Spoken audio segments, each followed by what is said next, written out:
Radio Imo et Capital présentent le grand rendez-vous de l'immobilier. En partenariat avec Orpi et Bien Ici. Une émission présentée par Guillaume Chazoulière et Sylvain Lévy-Valency. Eh bien, bonjour à toutes et à tous. Merci d'être avec nous pour cette troisième saison. Et oui, troisième saison du grand rendez-vous de l'immobilier. C'est notre numéro de rentrée, comme on le fait habituellement. Maintenant, il est de tradition. On va parler du marché de l'immobilier. Tous les mois, on va commencer et continuer, bien évidemment, à vous informer, décrypter l'actualité du logement. Mais surtout, vous aider les amis à faire les bons choix au quotidien, que vous soyez locataire, propriétaire, acheteur ou investisseurs. Vous êtes très nombreux puisque vous êtes quelques centaines de milliers à nous suivre. On est très heureux d'être avec vous. Et comme chaque mois, j'ai le plaisir d'animer ce magazine avec mon complice. Ça fait déjà 3 ans de Capital, Guillaume Chazoulière. Salut Guillaume. Bonjour Sylvain et bonjour à tous. Très heureux aussi de vous retrouver en cette rentrée un peu particulière. Et pour ce premier numéro, nous avons justement voulu dresser un état des lieux du marché de l'immobilier un peu plus de 4 mois après la fin du confinement. Et alors que le pays est toujours plongé dans la crise avec des plans sociaux en cascade qui s'annoncent, comment se portent les ventes, les prix dans le neuf, dans l'ancien? Nous ferons le point tout à l'heure avec Nordine Hachemi, président-directeur général du groupe Kaufmann & Broad, et Cédric Lavaux, vice-président du fichier AMEPI, un fichier de partage de mandats exclusifs entre les agents immobiliers. Alors, au CBR, Guillaume, comme de tradition également, et comme chaque mois dorénavant, votre rubrique préférée, ça vous concerne, avec les experts notaires, avocats, agents immobiliers, répondront à toutes vos questions. Vous retrouverez bien évidemment aussi les chroniques de nos experts, David Benbassa de Bien Ici et Stéphane Moquet du réseau Orpi. Et nouveauté cette saison, Guillaume, nous aurons le plaisir d'accueillir chaque mois, vous vous rappelez, c'est une information qui est remontée, une demande qui a été faite par nos auditeurs, nos amis de UFC Que Choisir, pointer alors les désagréments, les arnaques, les particularités que parfois on trouve dans l'immobilier, et bien sûr on vous donnera tous les conseils pour les déjouer. Voilà, c'est parti pour ce premier numéro, 3e saison du grand rendez-vous de l'immobilier. Ça commence maintenant. Le grand rendez-vous de l'immobilier, le grand témoin. Alors les amis, nous débutons cette émission avec nos 2 invités du jour. Nordine Hachemi, bonjour. Bonjour. Je suis ravi d'être avec vous. C'est la première fois que vous venez sur notre grand rendez-vous de l'immobilier. Vous êtes président-directeur général du groupe Kaufmann & Broad. Inutile de vous dire que vous êtes un acteur national et influent dans le domaine de l'industrie immobilière. Et bien sûr, Cédric Lavaux. Voilà, Cédric Lavaux, bonjour. Bonjour. Alors, vous êtes le vice-président du fichier AMEPI national, qui, on le rappelle, organise la mise en commun des mandats d'exclusivité de tous les agents immobiliers. Je rappelle que vous avez une forme associative. Vous nous expliquerez aussi pourquoi c'est important. Vous nous expliquerez aussi quel est l'impact de la crise du marché de l'immobilier, comment vous les voyez, comment évoluent les ventes et les prix en cette rentrée. On fera le point avec vous. Première question, et c'est à vous, Guillaume. Donc, bonjour messieurs, rebonjour. Ravi de vous accueillir tous les deux sur ce plateau. Ma première question, je vais vous la poser, monsieur Lavaux. Dès la sortie du confinement, les professionnels ont tenu des discours un peu rassurants sur la bonne tenue des ventes immobilières. Et 4 mois après, et alors que le chômage inquiète, que les plans sociaux sont quand même annoncés partout un peu en France, il semble que l'on commence à entrevoir des premiers signes d'essoufflement sur certains marchés locaux. Est-ce que c'est le cas ? Alors, vous avez justement dit que les professionnels avaient été rassurants, ce qui n'était pas le cas de tout le monde.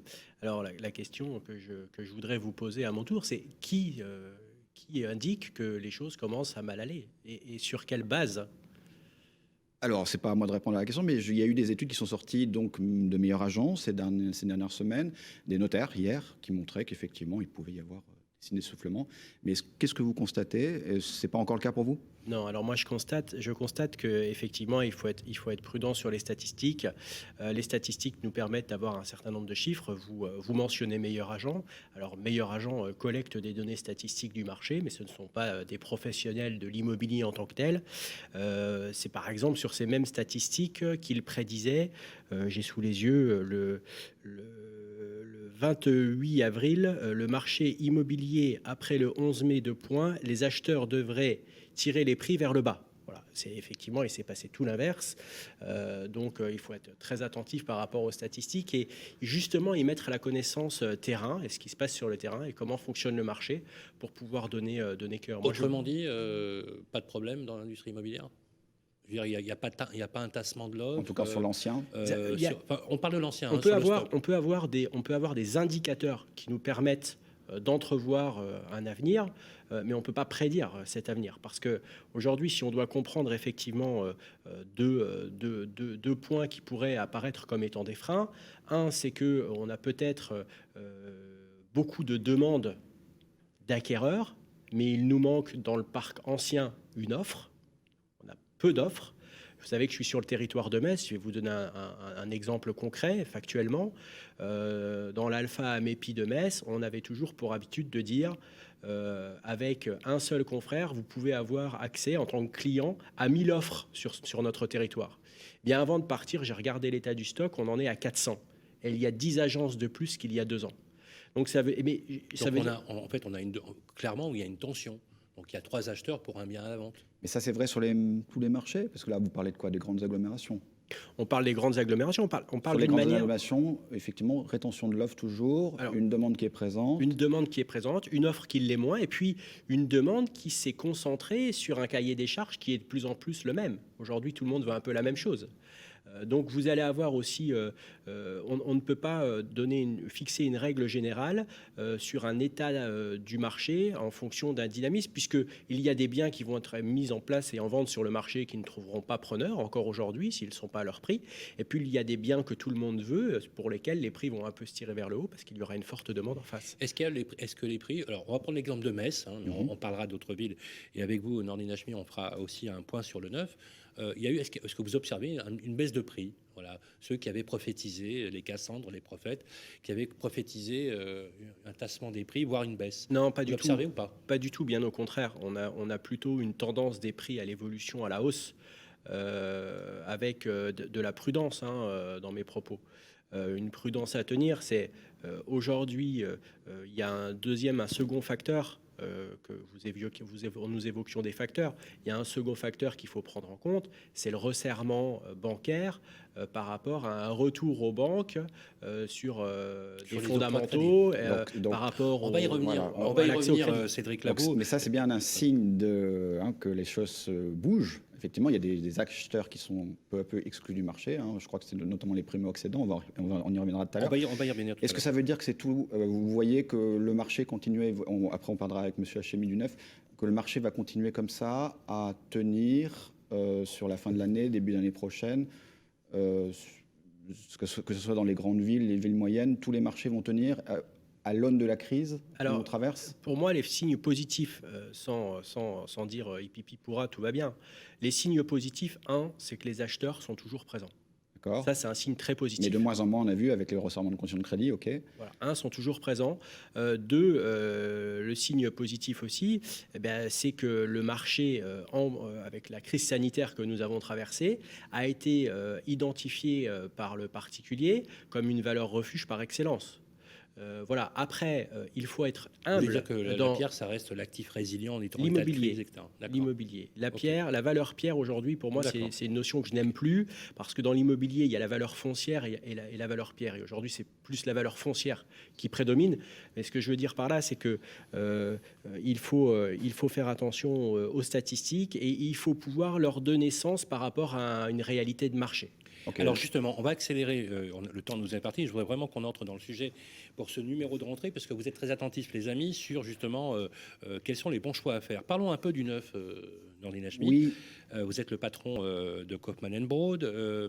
Depuis le déni de l'année, j'avais fait un édito récemment sur BFM Business où on avait pointé par exemple 45% de réservations en moins sur une année dans le neuf, une baisse de 5% des primo-accédants en volume sur une année courante, les commercialisations de nouveaux programmes, d'après nos statistiques, d'après les éléments qu'on voit, sont quand même en chute libre. Est-ce que la pandémie, bien sûr, qui n'a rien à arranger la situation des promoteurs, où en êtes-vous en cette fin d'année? Comment vous voyez les choses aujourd'hui? Quel est le constat que vous faites, vous? Nous, d'abord, on a une spécificité par rapport à l'ancien, c'est qu'on a 2 catégories d'acheteurs. On a les particuliers, on a les institutionnels. Et pas simplement les bailleurs sociaux, mais aussi les institutionnels privés. Notre problème numéro 1 aujourd'hui, c'est un problème d'offre.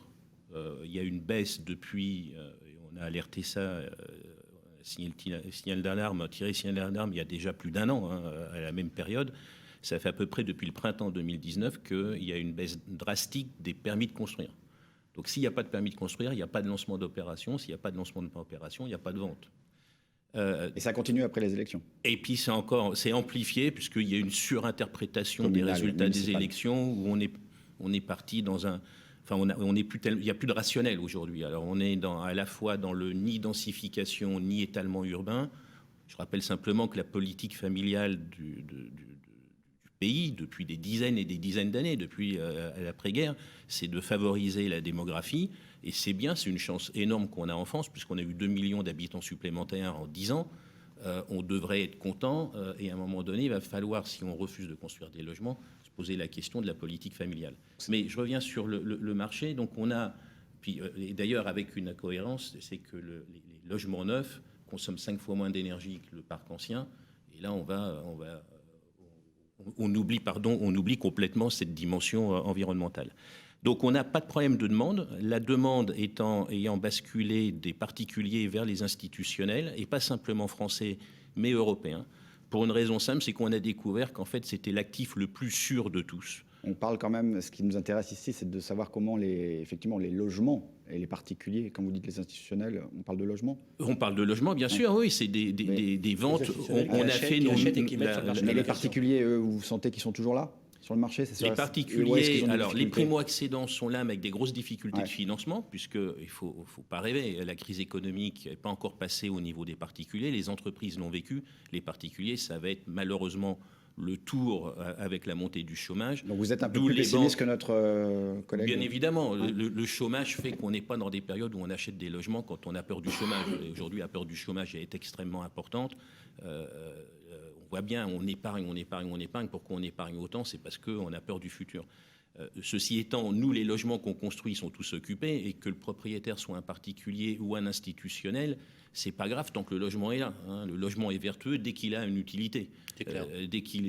Et donc, nous, on a cette offre qui bascule, enfin, ces acquéreurs. On a fait les meilleures ventes qu'on a vendues pour 1,2 milliard de logements pendant la période de confinement. Meilleure vente qu'on ait jamais faite en un trimestre. Comment on pourrait construire plus alors? Parce que vous êtes absent du plan de relance, il y a beaucoup de promoteurs qui sont pas satisfaits effectivement des mesures annoncées. Quand même, il y en a une qui fait que dans le plan de relance, on a décidé de permettre aux maires de recevoir des subventions à partir du moment où ils construiraient plus sur un même permis de construire. Grosso modo, ils construiraient plus de logements sur un même permis de construire, fait que il y a une incitation financière aux maires de faire ça. C'est bon. Alors, ça, c'est une bonne chose? C'est le point principal, c'est ça, c'est d'inciter les collectivités à construire plus. Aujourd'hui, c'est très compliqué pour un maire de construire. Alors même s'il a la volonté, on se rajoute à la crise et à la crainte, à l'interprétation des élections municipales récentes, se rajoute le fait qu'on a remis en question la taxe d'habitation. Pour un élu, c'est très compliqué, ça. C'est-à-dire qu'il voit bien arriver les habitants. Jusqu'à présent, il avait une relation directe entre les services qu'il allait fournir, les infrastructures, les services sociaux, l'école, les écoles primaires, maternelles, et puis les revenus, puisqu'il finançait ça avec sa taxe d'habitation. Aujourd'hui, ils n'ont plus de visibilité sur la taxe d'habitation. Et ça, à mon avis, c'est un facteur qui dégrade encore plus l'incitation à construire des logements. Et la promesse d'incitation pour densifier, c'est bien, mais ça ne donne pas de visibilité à long terme. Donc on pose l'éternelle question, comment on fait alors? On est bloqué ad vitam? Aujourd'hui, je pense qu'on est dans une situation dramatique. On n'est pas en train de s'en rendre compte, puisque les conséquences ne se verront que dans 2 ou 3 ans. Donc c'est une éternité pour des échéances politiques. Parce que, encore une fois, cette situation, ça fait plus d'1 an et demi qu'on l'a prédit, puisque ces baisses de permis de construire, elles ne datent pas d'hier. Et la crise, on est en train de la préparer, elle va être terrible parce qu'en plus, on sait bien qu'il n'y a pas meilleur plan de relance que la construction de logements.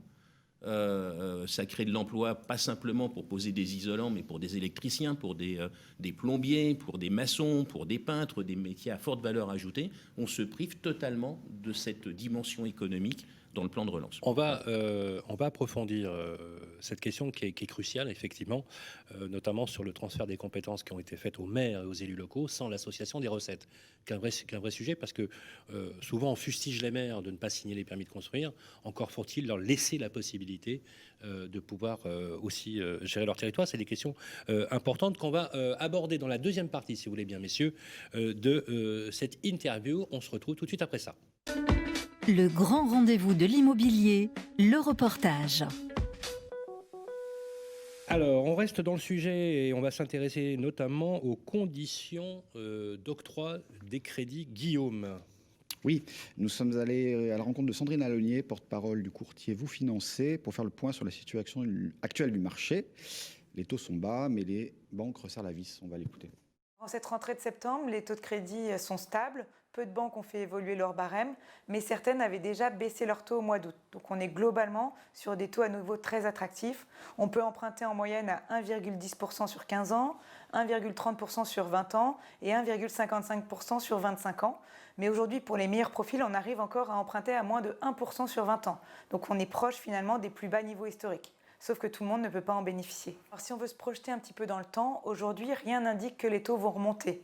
Le crédit immobilier est encore le meilleur moyen pour les banques de conquérir des clients. Elles ont besoin de nouveaux clients. Et même si là, beaucoup ont atteint leurs objectifs de production de crédit, elles ne sont pas contre continuer à financer les meilleurs profils. Et c'est finalement cette concurrence interbancaire sur les meilleurs profils qui tire encore les taux vers le bas. En revanche, on note un durcissement des conditions d'octroi. Les banques sont aujourd'hui plus sélectives. Et c'est le cas depuis le début de l'année. Tout d'abord en raison des recommandations du Haut Conseil de stabilité financière qui demande aux banques de ne plus prêter au-delà de 33% d'endettement et 25 ans de durée de crédit. Les banques ont appliqué très strictement ces recommandations et aujourd'hui, c'est comme ça qu'on note une hausse des taux de refus. Aujourd'hui, on a 10,7% des dossiers qui sont refusés contre 5,5% en 2019. C'est donc 2 fois plus cette année que l'année dernière. Qui sont les emprunteurs les plus concernés? Donc, ce sont malgré tout les ménages modestes, ceux qui ont besoin d'emprunter plus ou sur des durées plus longues. Aujourd'hui, ils ne le peuvent plus. Mais on a un nouveau critère qui touche finalement tous les emprunteurs, c'est l'apport personnel. Les banques demandent systématiquement 10% d'apport personnel pour financer les frais, mais souvent aussi 10% de plus, de façon à ne financer que 90% de la valeur du bien. Or, avec un montant moyen de bien à 230 000 euros, qui peut réunir, notamment quand on est primo-accédant, une somme de 40 000 euros pour acheter pour la première fois.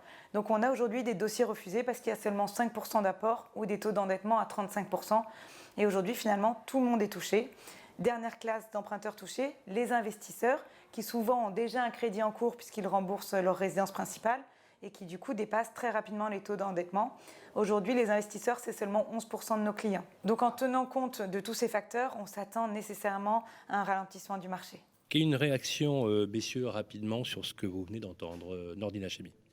Alors oui, on fait le même constat sur les primo-accédants. On voit beaucoup de refus de prêts depuis le confinement. On est à 25-30% alors qu'on était à une dizaine de pourcents il y a encore un an.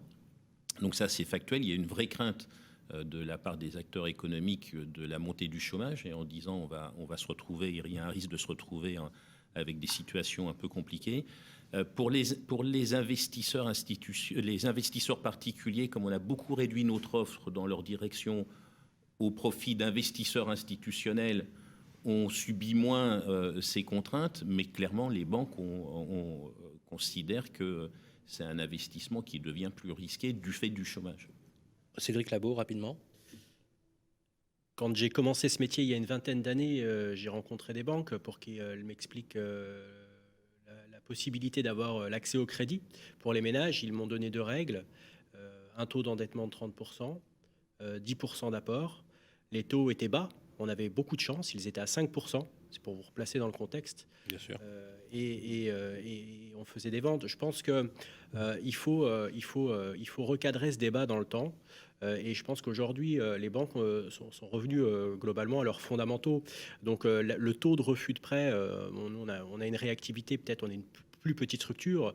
Sur notre agence, par exemple, pour vous donner un exemple précis. Ils vous alertent pas plus que ça. On fait une centaine de ventes par an. Donc, entre guillemets, à partir du moment où on a compris quelle était la nouvelle règle du jeu, eh bien, on oriente nos clients à se positionner sur des biens qui leur correspondent. Donc, si vous voulez, moi, sur une centaine de ventes, si j'ai 2 refus de crédit par an, c'est le bout du monde. Donc, on a pu avoir une petite phase de transition sur laquelle on s'est laissé surprendre. Il y a quand même un point sur lequel je voulais rebondir, qui m'inquiète beaucoup plus, c'est cette dame, elle travaille pour un organisme qui était un organisme de courtage de financement. Et pour nous, le courtier en financement, c'était un interlocuteur privilégié. parce que c'était le décodeur entre le banquier qui était concentré sur la sphère financière et puis le client. Il parlait client, le courtier. Et aujourd'hui, moi, ce qui m'inquiète plus, c'est la tension qu'il y a entre la relation entre courtier et banquier que j'invite à resserrer parce que c'est un intermédiaire très important dans la chaîne de l'acquisition. Merci beaucoup, messieurs. Vous restez avec nous, si vous voulez bien, pour la deuxième partie de notre entretien, où on rentrera un peu plus dans le sujet et puis vous donner, les amis, les clés de lecture pour vos futurs achats, puisque, effectivement, comme l'a rappelé très justement notre ami Guillaume, vous êtes une majorité de particuliers à nous écouter sur Radio Imo et sur Capital. On marque une courte pause et on revient tout de suite dans votre séquence préférée. Ça vous concerne. Le grand rendez-vous de l'immobilier revient dans un instant. Vous et moi, on se connaît bien. On se voit tous les jours. Vous pouvez trouver que j'ai du charme, que je suis un peu démodé, ou trop isolé. Je suis capable de faire rêver, comme d'empêcher de dormir. Mais même quand je ne suis pas là, on parle de moi. Et s'il arrive que l'on me quitte, c'est toujours bon de me retrouver. De m'avoir, tout simplement. Je suis l'ancien, l'actuel, le prochain. Je suis le bien, celui que vous voulez acheter, vendre, louer ou faire gérer. Orpi, des femmes et des hommes pour votre bien. Harold se sent bien ici. Il y a une bonne boulangerie. C'est bien ici. Il est à 5 minutes de l'école, 20 minutes de son travail. C'est bien ici. Et il adore nager. C'est bien ici. C'est sur bienici.com qu'Harold a eu son coup de cœur. Eh, c'est bien ici. Pour une recherche immobilière innovante, par vie de quartier et temps de trajet. Bienici.com, la meilleure façon de trouver son futur logement.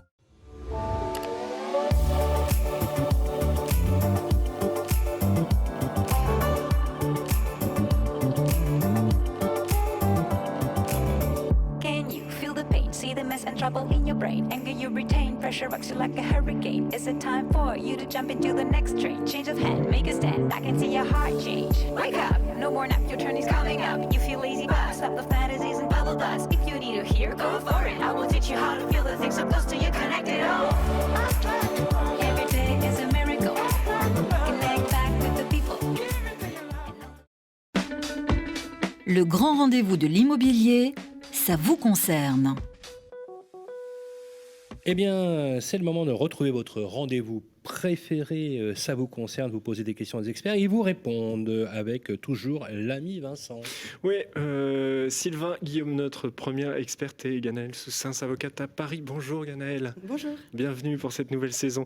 Une première question de Marlène du groupe Facebook Le Club des Proprios, géré par Capital. Les locataires de Marlène ont quitté le logement le 6 août avec seulement 1 mois de préavis pour cause professionnelle. Le problème, c'est que l'agence qui assure la gestion du bien de Marlène, elle était en congé, elle a réouvert que fin août, le 25 août, et elle n'a remis le logement en location que début septembre. Marlène, notre auditrice, elle estime avoir perdu près d'1 mois de loyer. Est-ce qu'elle peut se retourner contre l'agence pour son manque de réactivité et obtenir quelque chose ? En théorie, elle le peut. Maintenant, quel montant va-t-elle obtenir ? Parce que entre le 6 août et le 25 août, le préjudice, c'est moins d'1 mois de loyer. Ouais. Mais il y a quelque chose qui m'étonne un peu, c'est que la locataire a donné son préavis au moins avant le 6 juillet. Donc, pendant toute la période estivale, l'agence aurait pu intervenir pour remettre l'appartement, remettre une annonce et chercher un nouveau locataire. Et là, en revanche, son préjudice est plus étendu. Mais dans tous les cas, ce que les tribunaux indemnisent, c'est une perte de chance. Et c'est donc la perte de chance de trouver un nouveau locataire pendant la période estivale. C'est toujours compliqué. Ouais. Juillet, peut-être. Août, c'est vraiment plus difficile. Donc, en théorie, oui, elle pourrait agir, mais je ne suis pas du tout certaine qu'elle obtienne un résultat qui, financièrement, soit satisfaisant. Et qu'elle obtienne gain de cause.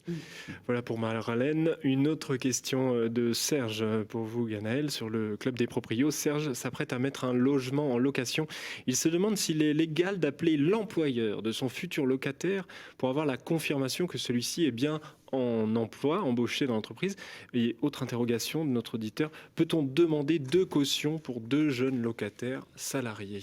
Alors la première question déjà sur appeler l'employeur. Oui, rien ne l'interdit, et même propriétaires doivent être diligents parce qu'il y a eu quelques affaires célèbres de faux documents produits par des candidats locataires et des bailleurs ensuite très en difficulté avec des loyers impayés. Donc oui, il peut faire. En revanche, est-ce que l'employeur va accepter de lui répondre ? Ça, c'est un autre débat. Je crois que cette question est aussi l'occasion de dire aux bailleurs, soyez super prudents sur les dossiers de vos locataires et vérifiez tout.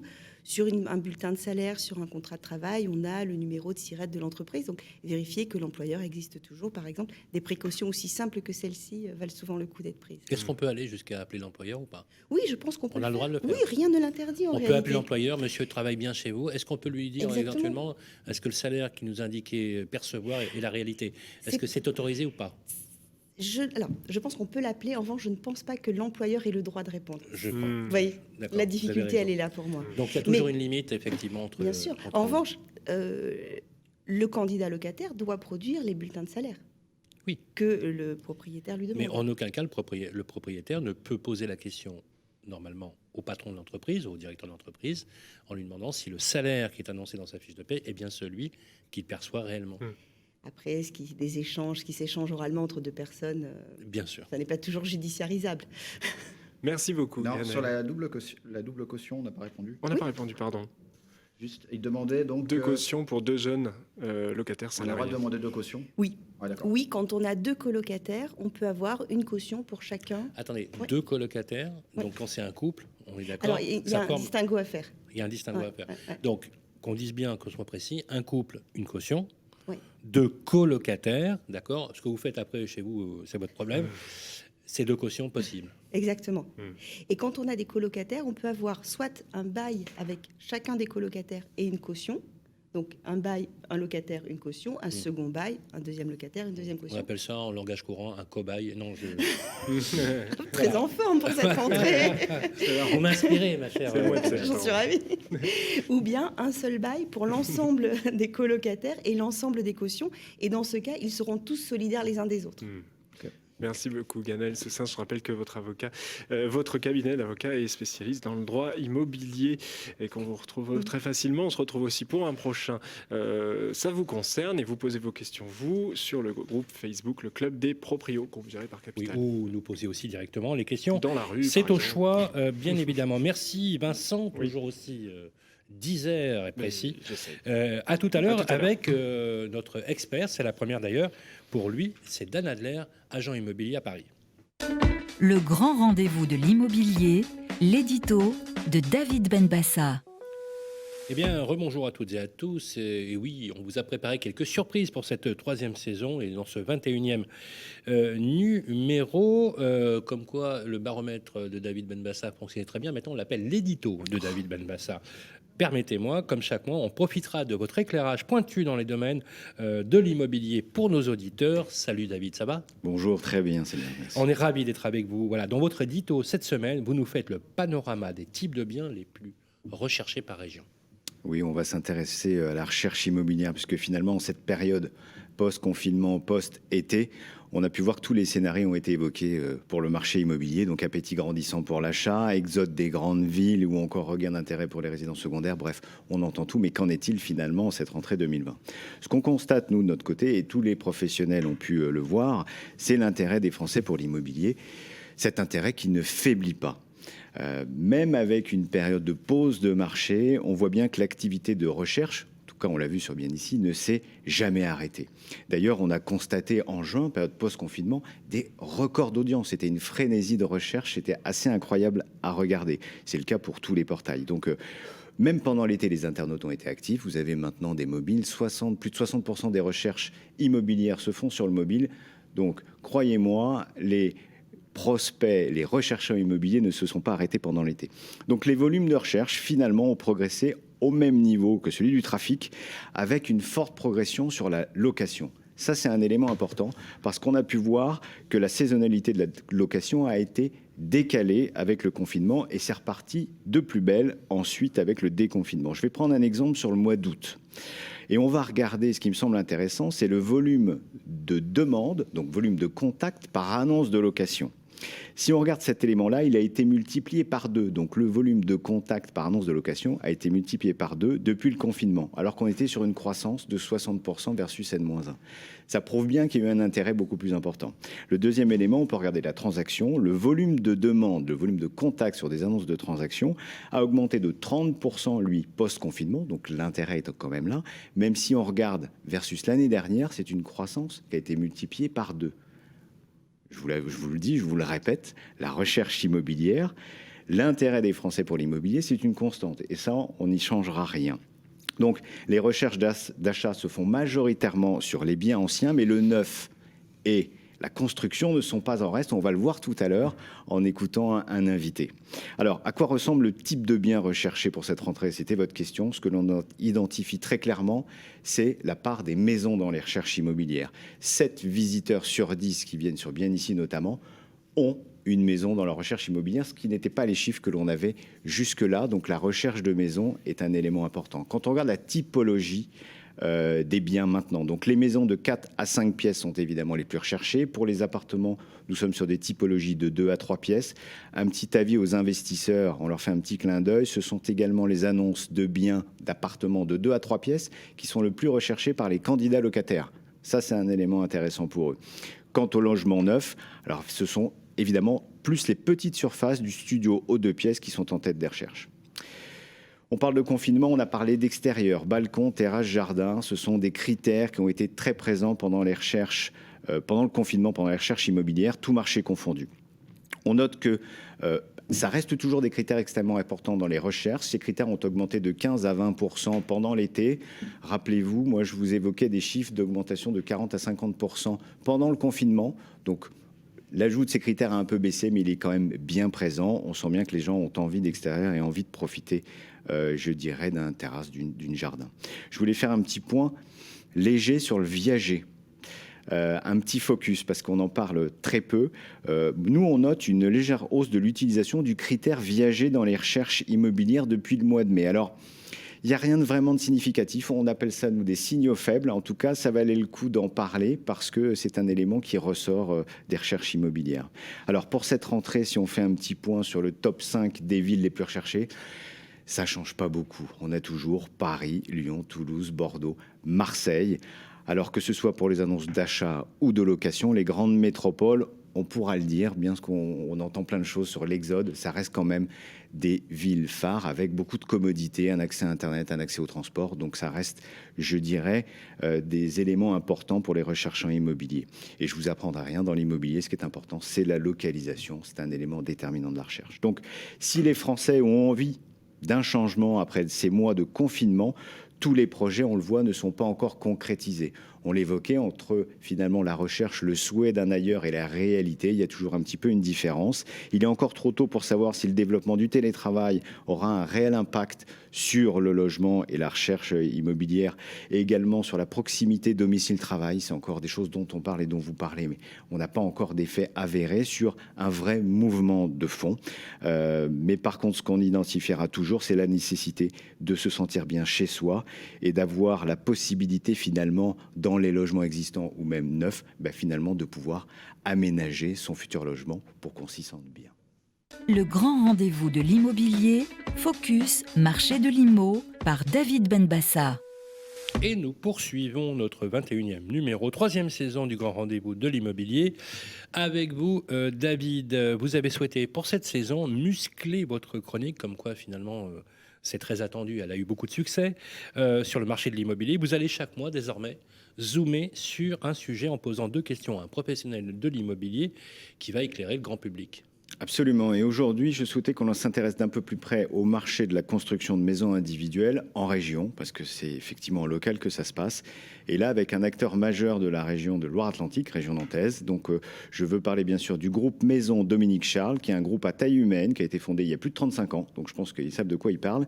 Et je souhaitais qu'on appelle monsieur Anthony Brodier, qui est le directeur commercial du groupe et bien plus encore. Bonjour Anthony, merci d'être avec nous. Moi, j'avais 2 questions. On va commencer par la première, et vous allez voir, c'est tout simple. C'est finalement, quelle est votre vision du marché en cette rentrée si particulière ? Eh bien, écoutez, en fait, les choses auraient pu être bien pires. La rentrée, pour nous, en tous les cas, c'est plutôt bien passé sur le secteur de la maison individuelle. On peut dire que les carnets de commandes sont remplis.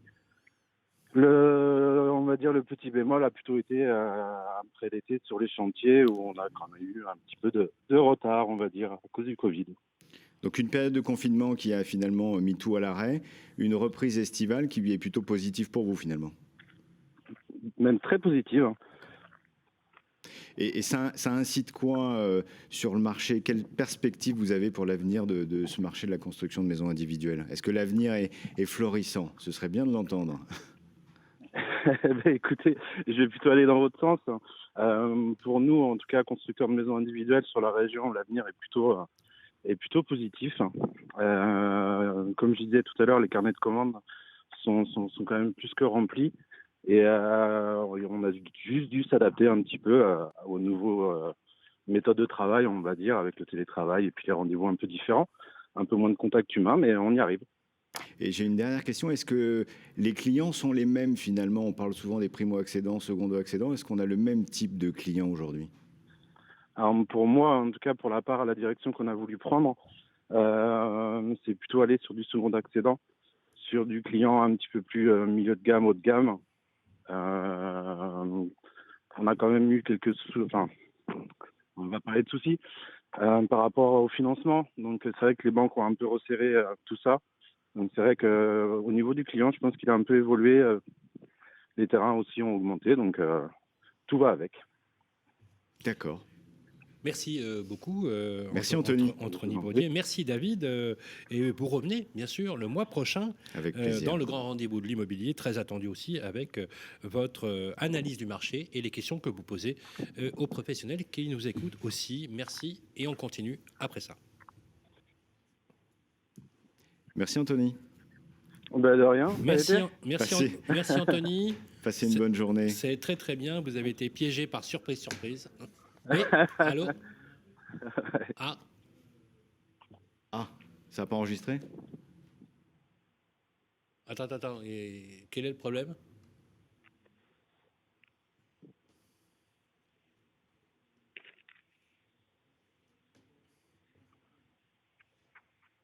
Bon. Merci Anthony. On peut quitter Anthony ou pas? Peut-être pas. Ouais, restez en ligne Anthony. D'accord. Moi, du coup, ça s'est décalé, donc vous devez être en plein déjeuner. Ouais, c'est pas grave. Bon, c'est gentil en tout cas d'avoir pu prendre l'appel. Non, mais quand vous serez à Paris, Anthony, Ouais. David vous invite chez Lasser au Plaza Athénée. D'accord. Ça n'existe pas le Lasser au Plaza Athénée. Non. D'accord. Ouais. N'importe quoi. Je vous taquine. Non, mais un déjeuner avec plaisir. Ouais. Il n'y a pas de souci. Mais c'est vrai que pour l'instant, le Cap Ferré, c'est pas mal. Alors, ouais, profitez bien. Merci on va vous laisser aller. Merci, Anthony. Et je vous en prie, merci à vous. Au revoir, très vite. Merci. Allez, bonne journée, au revoir. Le grand rendez-vous de l'immobilier, ça vous concerne. Et oui les amis, toujours dans notre 21e numéro du grand rendez-vous de l'immobilier sur Capital et Radio Imo. On est ravis d'être avec vous pour cette 3e saison, l'ami Vincent, et nous accueillons un tout nouveau expert. Oui, et je vous raconte une histoire. Un jour, Laetitia et Dan Adler ont fondé le cabinet de Farla Immobilier et aujourd'hui, nous recevons Dan Adler, dont c'est la première. Bonjour. Enchanté. Bienvenue. Quelle chance nous avons d'avoir Dan Adler. Mon rêve se réalise. Je peux donc mourir après l'émission. Ça me flatte, merci. Voilà. On va éviter quand même. Oui, alors, Sylvain, on va éviter. ce premier rendez-vous et cette première question pour vous, Dan. Frédéric du groupe Facebook Le Club des Proprios s'apprête à louer un 4 pièces en meublé. Notre auditeur se demande s'il peut légalement se contenter de mettre un seul lit dans cet appartement qui comporte plusieurs chambres. Alors en fait, c'est assez facile. Il y a un décret qui est apparu donc le 31 juillet 2015 qui donne en fait la liste du mobilier qui est obligatoire dans le cadre du meublé. Donc c'est assez simple en fait. Le principe du meublé, c'est que chaque pièce doit avoir les meubles qui correspondent à la destination. Donc en fait, dans un 4 pièces avec 3 chambres, il faut que les 3 chambres aient 3 lits. Enfin, chaque chambre doit avoir un lit. C'est le but du meublé. En fait, le locataire doit arriver et, entre guillemets, poser ses valises, en tout cas avoir tous les meubles suffisants pour pouvoir y vivre. Si c'est un canapé lit dans une chambre, ça le fait ou pas? Canapé lit, ça le fait. D'accord. Et juste les meubles essentiels, c'est quoi à part les lits Alors, c'est tout ce qui va vous permettre de vivre. Si vous allez dans une cuisine, il faut aussi qu'il y ait de la vaisselle. Il faut qu'il y ait ce qu'il faut pour faire de la cuisson. Au niveau d'une chambre, il faut effectivement un lit. Il faut aussi des occultants au niveau des fenêtres.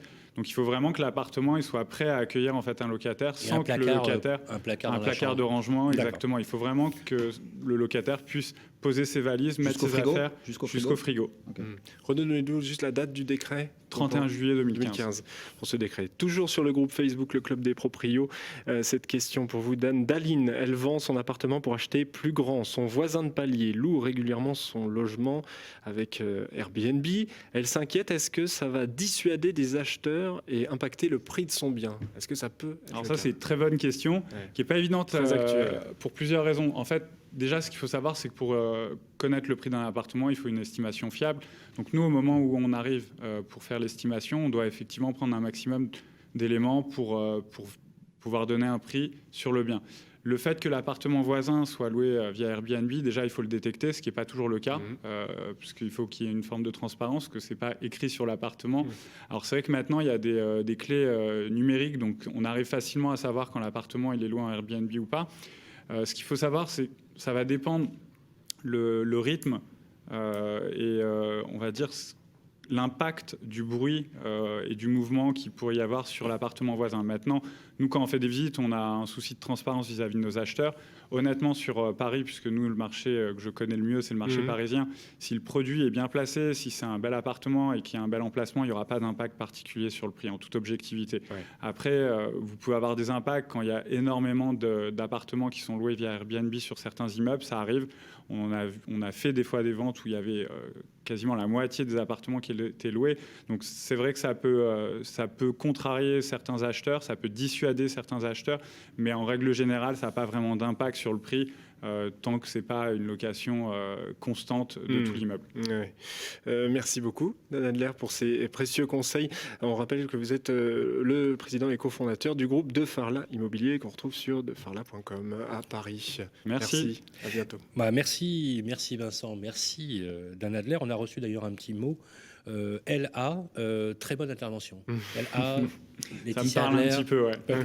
Voilà, après la pub, avec vous, Guillaume, on va vous proposer de retrouver nos deux invités pour la deuxième partie de cette émission du Grand Témoin, notamment Nordine Hachemi, président du groupe Kaufmann & Broad, et Cédric Labo, vice-président du fichier AMEPI. Nous parlerons d'exode ovaire, car il paraît que la crise donne envie de changer d'air aux acheteurs, tout un programme.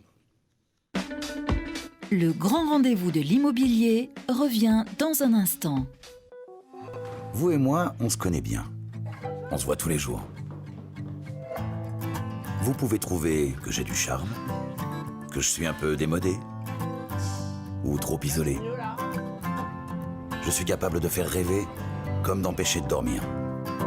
Mais même quand je ne suis pas là, on parle de moi. Et s'il arrive que l'on me quitte, c'est toujours bon de me retrouver. De m'avoir, tout simplement. Je suis l'ancien, l'actuel, le prochain. Je suis le bien, celui que vous voulez acheter, vendre, louer ou faire gérer. Orpi, des femmes et des hommes pour votre bien. Harold se sent bien ici. Il y a une bonne boulangerie. C'est bien ici. Il est à 5 minutes de l'école, 20 minutes de son travail. C'est bien ici. Et il adore nager. C'est bien ici. C'est sur bienici.com qu'Harold a eu son coup de cœur. Eh, c'est bien ici. Pour une recherche immobilière innovante, par vie de quartier et temps de trajet. Bienici.com, la meilleure façon de trouver son futur logement.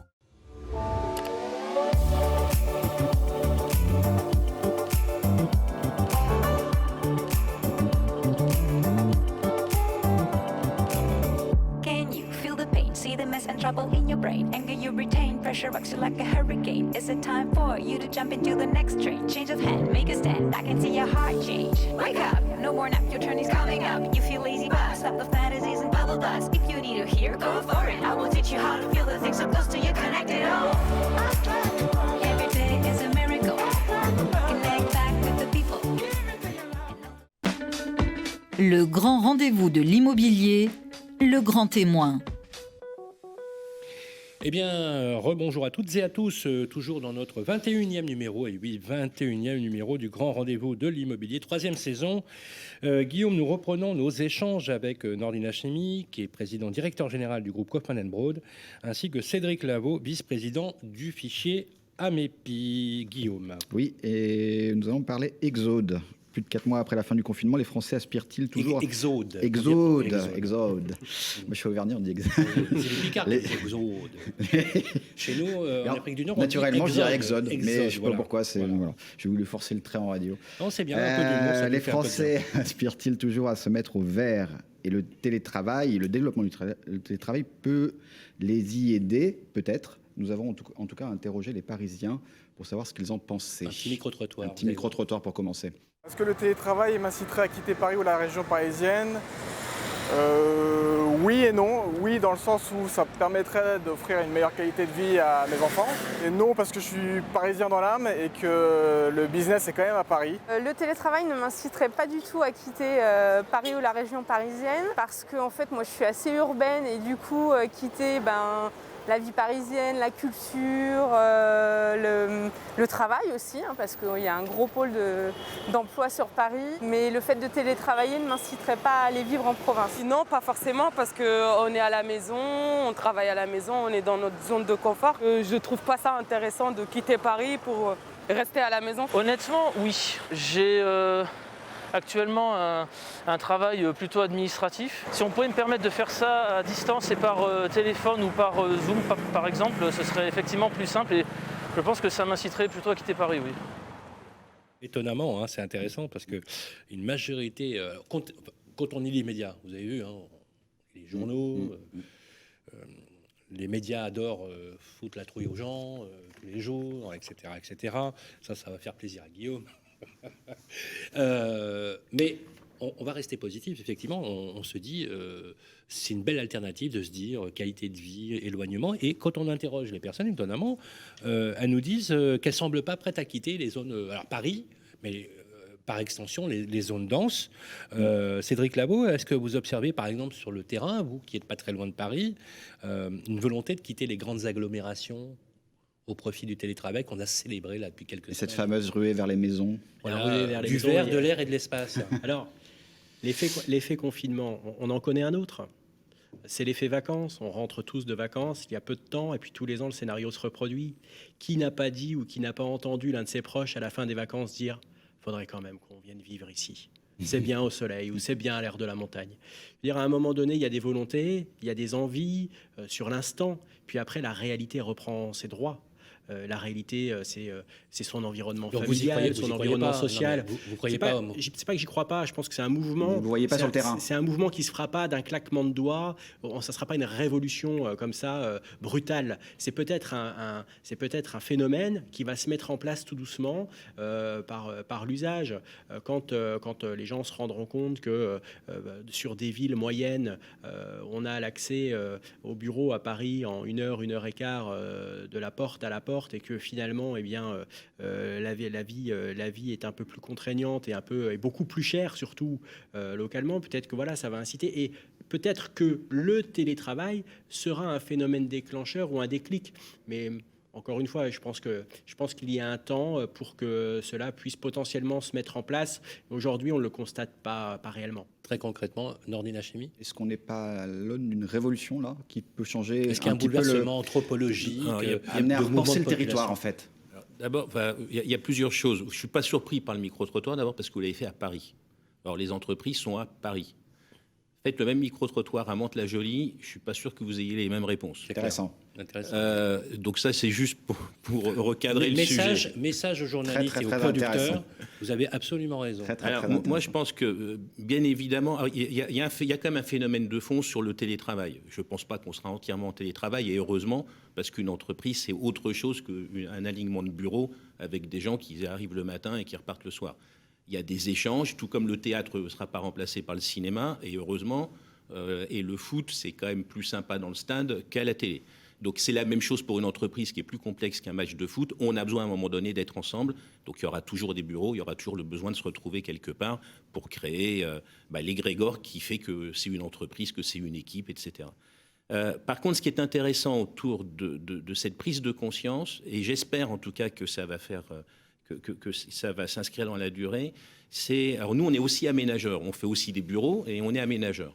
Et je pense que ça va donner un éclairage différent sur des villes de taille moyenne qui sont assez accessibles à Paris, qui ont des très grandes qualités. On développe par exemple 100 000 mètres carrés à Reims. Quand vous êtes à Reims... Le Mans, par exemple, ça peut Le être, Mans, Orléans. J'aime bien l'exemple de Reims parce que Reims, vous êtes à... moins d'une heure. Alors à 40 minutes de Paris. Ouais. Et puis surtout, pour 4 000 € le mètre carré, en gros, en moyenne, vous êtes à côté de l'Opéra, vous êtes à côté d'une cathédrale, vous êtes à côté d'un théâtre national.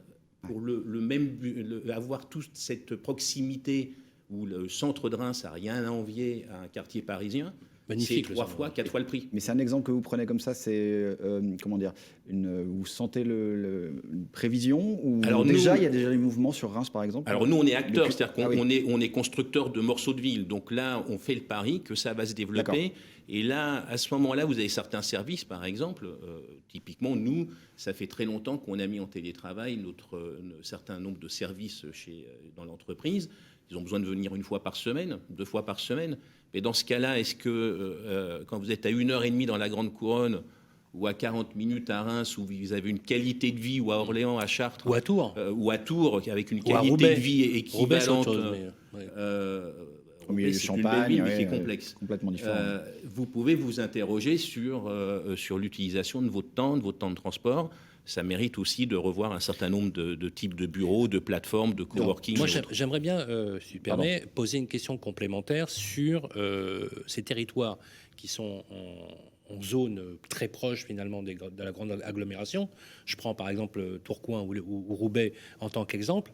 Si je compare avec Le Mans, par exemple, Orléans, que je compare avec Reims, pourquoi ces territoires-là ont du mal à être des bonnes alternatives au niveau du développement urbain, à votre avis? Parce que la question centrale, c'était avoir de l'activité. À partir du moment où vous n'avez pas... C'était un peu la tentative quand il y a eu le repositionnement entre l'Est et l'Ouest parisien, avec des administrations qui sont installées dans l'Est, et au fur et à mesure, le logement s'est développé à l'Est de Paris. L'axe emploi-logement. Sauf que là, c'est un petit peu chamboulé avec le télétravail, où les entreprises, la prise de conscience autour du télétravail, c'était de se dire... Comme tout le monde le fait, j'ose le faire. Ouais. On ne va pas me trouver bizarre en laissant mes collaborateurs en télétravail. Et à partir de là, on a commencé à s'organiser autour de tout ça. Ça veut dire qu'une partie de l'activité peut se déplacer sans qu'on déplace nécessairement les bureaux. Et là, vous semblez être en accord. Ça, c'est une ouverture. Vous semblez être en accord tous les deux sur ce point-là, ou assez positif sur effectivement, peut-être ce mouvement qui va s'installer. On ne sait pas quelle ampleur il aura, mais en tout cas, il va exister. C'est plutôt une bonne chose, un désengorgement de la densité dans les grandes zones d'agglomération vers ces territoires. Et puis ça permet aussi aux gens d'avoir une qualité de vie peut-être meilleure. Tout à fait. À des prix. Vous avez cité Reims. On peut avoir un très très bel appartement à 4 000 € du mètre dans le centre de Reims. Comme vous le savez, à Paris, je crois que c'est quasiment tâche impossible. Prix moyen à Paris, 10 000 €. Monsieur Lavaux, pour conclure. Sylvain en est l'exemple vivant. L'année dernière, il est venu à Metz animer les assises de l'immobilier. Il s'est rendu compte qu'il était à 1h20 de TGV, que la ville était magnifique, qu'il y avait aussi une cathédrale, qu'il y avait de la culture, qu'il y avait un dynamisme et surtout qu'il y avait un accès au logement qui était sans commune mesure au marché parisien attendu. Sans commune mesure. Voilà, à un moment donné, il y a aussi un problème d'image. Mais je compléterai, Cédric Lavaux, je fais une petite digression, c'est que nous, on a une implantation à Maille Immo, qui est un cluster immobilier à Roubaix, et on travaille sur un plan d'aménagement effectivement dans notre activités pour revitaliser effectivement cette ville qui a un potentiel absolument incroyable. Et quand on voit qu'on est à 55 minutes de Paris, on se dit effectivement il y a quelque chose qui ne va pas dans l'aménagement effectivement du territoire. Mais encore une fois, c'est un débat que nous aurons, j'espère, messieurs, dans le futur. C'est déjà la fin de cette séquence, Guillaume. On était ravis de vous recevoir, Nordine Hachemi, pour nous donner un éclairage sur le magazine Capital et Radio Imo pour le grand rendez-vous de l'immobilier. Faites-moi la promesse de revenir sur le plateau de Radio Imo. On parlera aussi des élus, des problématiques qui sont liées à l'octroi des permis de construire. C'est un vrai sujet.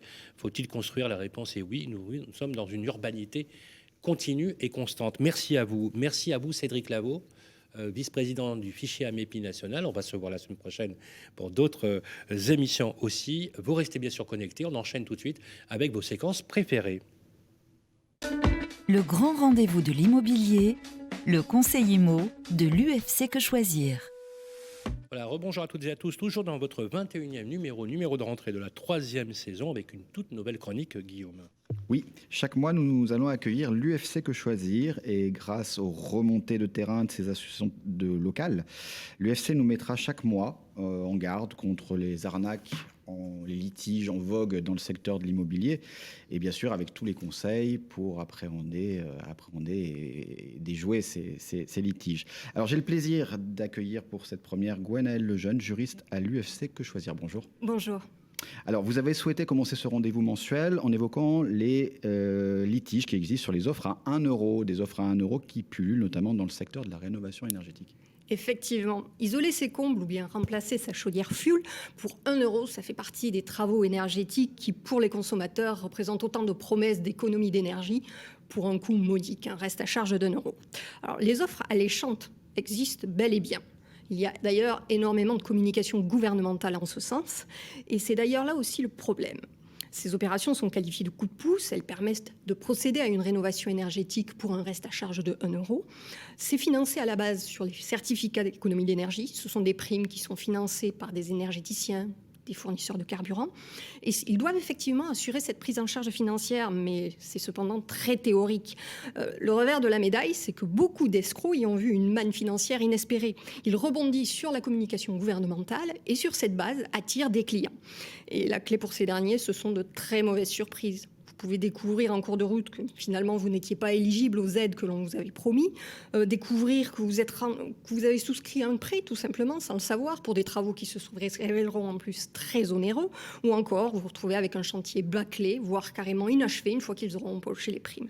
Du coup, loin du 1 euro à débourser, vous pouvez vous retrouver avec une opération qui va vous coûter très cher et il faut être particulièrement vigilant.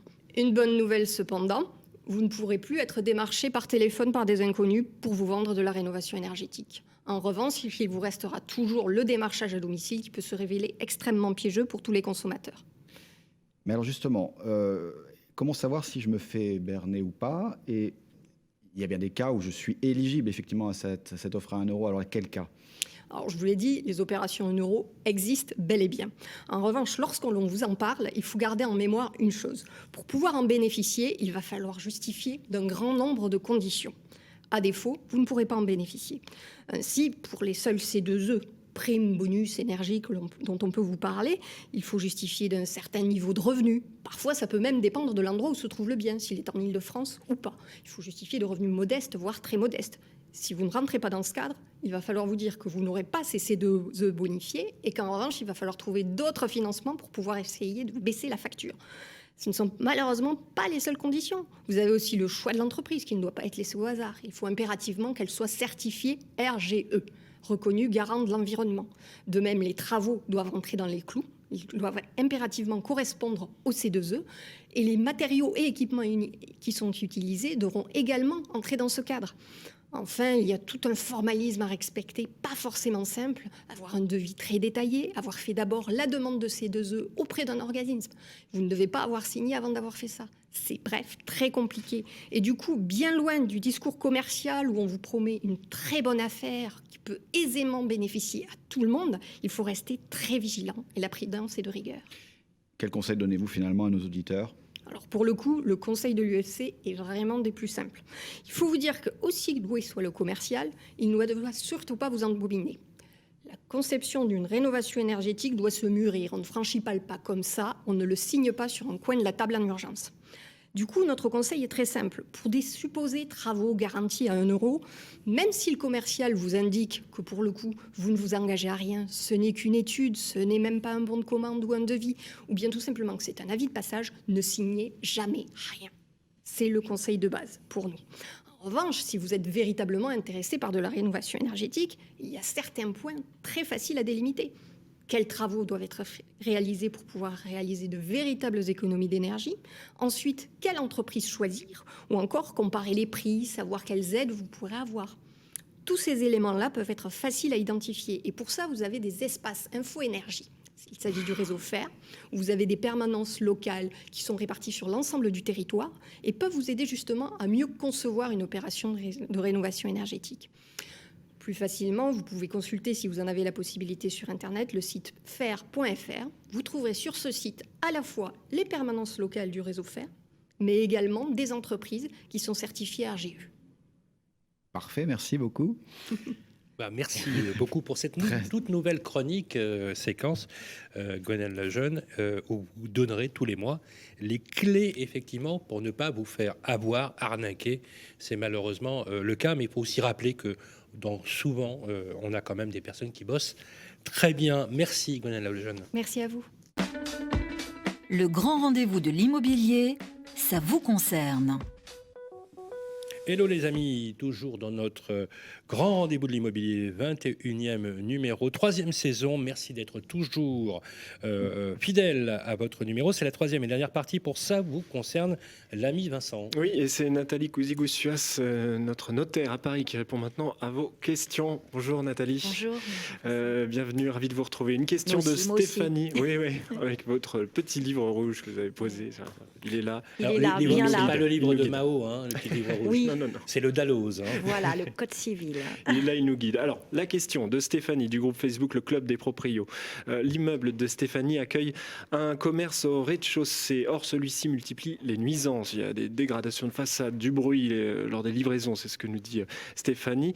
Elle nous demande si elle peut légalement mettre à l'ordre du jour de son AG une demande de fin de bail pour ce commerce. Alors, il faut déjà que Stéphanie, elle regarde le règlement de copropriété pour savoir si, ce commerce, il est effectivement exercé dans un lieu que permet le règlement de copropriété. A priori, j'imagine que oui.